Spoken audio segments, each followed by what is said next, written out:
സംസ്ഥാനത്തെ തന്നെ ഒരു കോൺഗ്രസ് നേതാവോ അതോ പ്രിയങ്ക ഗാന്ധിയോ?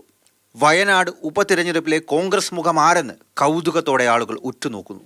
2019 അമേഠിയിൽ തോൽവി ഏറെക്കുറെ ഉറപ്പായതോടെ അമേരിക്കൻ ഏജൻസികളുടെ നേതൃത്വത്തിൽ നടത്തിയ സർവേയിലാണ് ന്യൂനപക്ഷ വോട്ടുകളടക്കം കേന്ദ്രീകരിച്ച് വയനാട് മണ്ഡലത്തിലേക്ക് എത്തിയത്.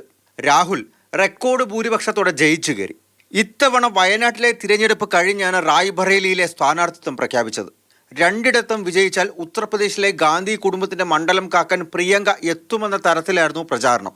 वो कॉन्स्टिट्यूंसी वायनाड को रखेंगे, रायबरेली को प्रियंका गांधी को फिर से बनाएंगे। अच्छा, वो महासचिव हो, यहाँ ही उनकी सीट जाएगी नहीं, कहीं गांधी परिवार से कहीं नहीं जाएगी।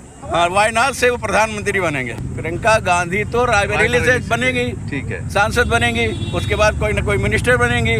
ये सीट रायबरेली की गांधी परिवार से कहीं जा नहीं सकती है। 100% जीत उनकी सुनिश्चित है. എന്നാൽ വയനാട് സീറ്റ് ഒഴിയാൻ തീരുമാനിച്ചതോടെ ഉപതെരഞ്ഞെടുപ്പിൽ പ്രിയങ്ക തന്നെ വരുമോ എന്നാണ് ആകാംക്ഷ. 2019 മുതൽ ഗാന്ധി കുടുംബത്തിന്റെ പ്രിയപ്പെട്ട മണ്ണായി വയനാട് മാറിയിട്ടുണ്ട്. അതേസമയം കോൺഗ്രസ് വർക്കിംഗ് കമ്മിറ്റി യോഗത്തിൽ നിന്ന് ലഭിച്ച റിപ്പോർട്ടുകൾ പ്രകാരം വയനാട്ടിൽ കേരളത്തിൽ നിന്നൊരു നേതാവ് എത്തുമെന്നാണ് സൂചന. ആ നേതാവ് കെ മുരളീധരൻ ആകുമോ എന്നും വയനാട്ടിൽ നിന്ന് അദ്ദേഹം വീണ്ടും പാർലമെന്റിലേക്ക് എത്തുമോ എന്നുമൊക്കെ ആളുകൾ ഉറ്റുനോക്കുന്നു. അതേസമയം അവിടെ ഗ്രൂപ്പ് തർക്കങ്ങൾ അടക്കമുള്ള കാര്യങ്ങൾ കോൺഗ്രസിനെ മാറ്റി ചിന്തിപ്പിക്കുമോ എന്നാണ് അറിയാനുള്ളത്. മാതൃഭൂമി ന്യൂസ്, ഡൽഹി.